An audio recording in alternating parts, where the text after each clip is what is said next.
I have to ask you these questions on the domestic front as well, because you spoke about 32,000 people and countering that, saying about a little over 3,000 have been killed in the protests. But the protests are important.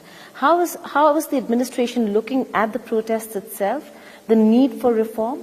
Should there be reform? I didn't say that more than 3,000 people were killed in protests. Died. No. They killed on a terrorist operation. I used the word terrorist operation. And let me to explain. Yes, we had protests. From 28th December to 7th January, for 10 days, we had legal protests in the streets, gatherings and demonstrations. And it was very well tolerated because it's the right of the people to express their protests in the streets, and that is mentioned in our Constitution, is one of the principles of our Constitution. The government was even engaged with the leaders of those protests. They invited to the cabinet. I was there myself.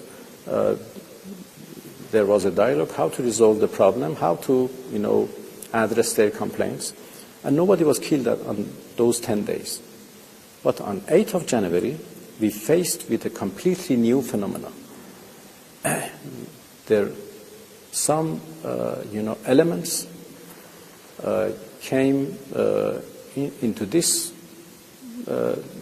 protest among protesters and demonstrators with guns, and they started shooting at our police forces.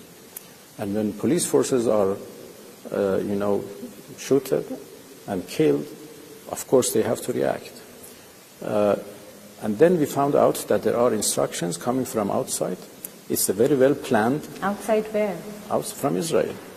Very well planned to perhaps conduct, something like a coup in Iran. So there were hundreds of, elements armed who came to the streets all of a sudden in most of the Iranian cities, with a similar, way of acting, and they acted like, Daesh terrorist groups.